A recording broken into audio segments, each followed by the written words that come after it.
નમસ્કાર. દિવસભરના તાજા સમાચારોમાં તમારું સ્વાગત છે. તમારી સાથે હું છું પિનલગીરી ગોસ્વામી. સમાચારો વિસ્તારથી જાણીએ એ પહેલા મહત્વના સમાચારો ઉપર એક નજર. મિત્રો, આજની વિડીયોમાં વાત થશે સતત ત્રીજા વર્ષે યોજાશે LVP હેરિટેજ ગરબા. બોલમાળી અંબે જય જય અંબેના નાદથી ગુંજી રહ્યા રોડ રસ્તાઓ. અંબાજી મેળામાં લોકોની વહારે આવી છે ખાખી. બંગાળમાં મોંઘવારી, એક કપ ચા 340 રૂપિયામાં. 3 દિવસમાં અંબાજી ખાતે 9.88 લાખ શ્રદ્ધાળુઓએ કર્યા છે દર્શન.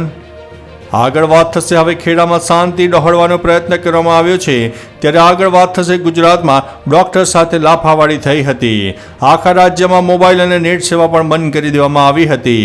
કોલકાતા રેપ અને મર્ડર કેસમાં પૂર્વ પ્રિન્સિપાલ અને SHOની ધરપકડ કરવામાં આવી છે.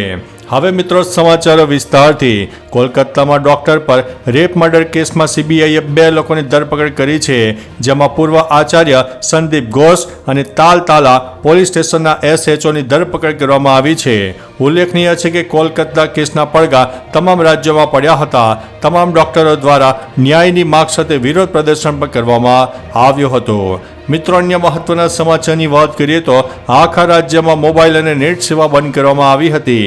આસામ સરકારે ગ્રેડ 3 સરકારી પોસ્ટ માટે લેખિત પરીક્ષા માટે રાજ્યભરમાં મોબાઈલ ઇન્ટરનેટ સેવાઓ સ્થગિત કરવાની ફરજ પડી હતી. રાજ્યમાં સવારે 10 થી બપોરના 1:30 વાગ્યા સુધી ઇન્ટરનેટ બંધ કરાયું હતું. સરકાર દ્વારા જારી કરેલા નોટિફિકેશનમાં કહેવામાં આવ્યું છે કે ફિક્સ ટેલિફોન લાઇનો પર આધારિત વોઇસ કોલ અને બ્રોડબેન્ડ કનેક્ટિવિટી ચાલુ રહેશે. પરીક્ષામાં ગેરરીતિ અટકાવવા માટે સરકારે આ પગલું ભર્યું છે. મિત્રો, અન્ય મહત્વના સમાચારની વાત કરીએ તો ગુજરાતમાં ડોક્ટર સાથે લાફાવાળી થઈ છે. કોલકાતાની ઘટનાના પડઘા હજી શાંત થયા નથી. દેશમાં અનેક સ્થળે ડોક્ટરો સાથે મારામારીના કિસ્સા બની રહ્યા છે.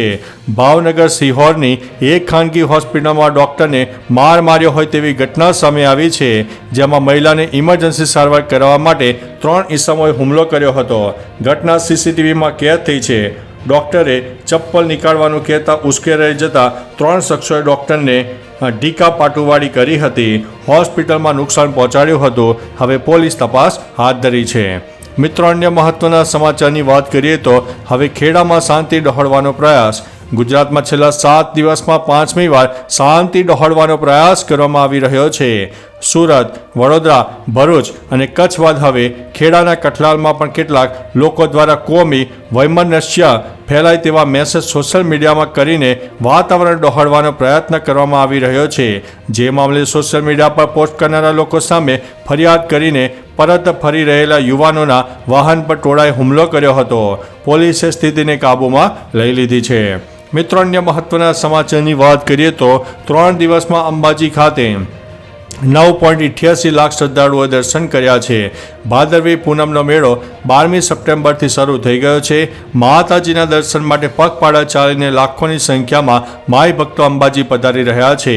આજ દિન સુધી અંબાજી ખાતે 9.88 લાખ શ્રદ્ધાળુઓએ દર્શનનો લાભ લીધો છે અને માતાજીને 1220 ધજા માતાજીના મંદિર પર ચડાવવામાં આવી છે. ભાદરવી મેળો હજી 18મી સપ્ટેમ્બર સુધી ચાલનારો છે.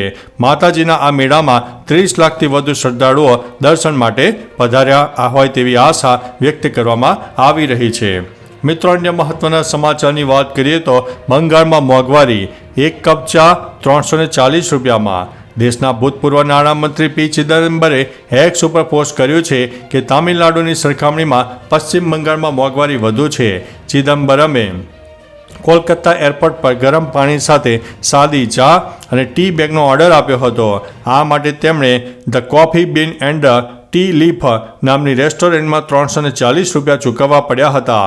તામિલનાડુના ચેન્નઈ એરપોર્ટ પર ચા પીવાનો અનુભવ શેર કરતી વખતે તેમણે કહ્યું કે તેમણે 1 કપ ચા માટે 80 રૂપિયા પણ ચૂકવ્યા હતા. મિત્રો, અન્ય મહત્વના સમાચારની વાત કરીએ તો અંબાજી મેળામાં લોકોની વહારે આવી છે ખાખી. ભાદરવી પૂનમના મેળામાં લાખોની સંખ્યામાં માઈ ભક્તો દર્શનાર્થે ઉમટ્યા છે. ભક્તોની સુરક્ષાની સાથે અનેક સમસ્યાઓનું નિરાકરણ કરી રહી છે. ગુજરાત પોલીસ પરિવારથી વિખૂટા પડેલા લોકોનું સુખદ મિલન કરાવવાની સાથે સાથે માલ સામાનની ચોરી તેમજ અન્ય રીતે મદદ કરી રહી છે. પોલીસ દ્વારા યાત્રીઓના ખોવાયેલા ફોન, પર્સ તાત્કાલિક શોધીને પરત કરવામાં આવી રહ્યા છે. મિત્રો અન્ય મહત્વના સમાચારની વાત કરીએ તો બોલમાડી અંબે જય જય અંબેના નાદથી ગુંજી ઉઠ્યું વાતાવરણ. ભાદરવી પૂનમના મેળાને લઈને માઈ ભક્તોમાં ભારે ઉત્સાહ છવાયો છે. મહેસાણાથી અંબાજી જતા પગપાળા માઈ ભક્તો માના દર્શન માટે રાત દિવસ યાત્રા કરી રહ્યા છે. રસ્તામાં આવેલા કેમ્પોમાં ભક્તો સુવાથી લઈને તમામ પ્રકારની સેવાઓ મળી રહી છે. એક બાજુ ગરમી તો બીજી તરફ વરસાદી માહોલ અને માતાજીની ભક્તિમાં લીન જોવા મળ્યા હતા માઈ ભક્તો. સમગ્ર અંબાજી યાત્રાના રોડ પર બોલમાડી અંબે જય જય અંબેના નાદ સાથે ગુંજી ઉઠ્યું છે. મિત્રો અન્ય મહત્વના સમાચારની વાત કરીએ તો સતત ત્રીજા વર્ષે યોજાશે LVP હેરિટેજ ગરબા. નવરાત્રિ એટલે ગુજરાતીઓ માટે બીમારને પણ બેઠા કરી દે તેવો ઉત્સવ. સંસ્કારી નગરીમાં સતત ત્રીજા વર્ષે પણ LVP હેરિટેજ ગરબા મહોત્સવનું આયોજન કરાયું છે. લક્ષ્મી વિલાસ પેલેસ હેરિટેજ ગરબા 2024નું આયોજન મોતીબાગ ખાતે કરાશે. છેલ્લા 5 વર્ષથી આયોજન થાય છે. મહારાણી રાધિકા રાજી ગાયકવાડે મહત્વનો નિર્ણય કર્યો છે, જેમાં નવરાત્રિની આવક વડોદરા પૂરગ્રસ્તોની મદદ કરવા માટે વાપરવામાં આવશે. તો ચાલો મિત્રો, ફરીથી દેશ અને દુનિયાના સુપરફાસ્ટ સમાચાર લઈને મળતા રહીશો. ત્યાં સુધી અમને રજા આપશો. નમસ્તે.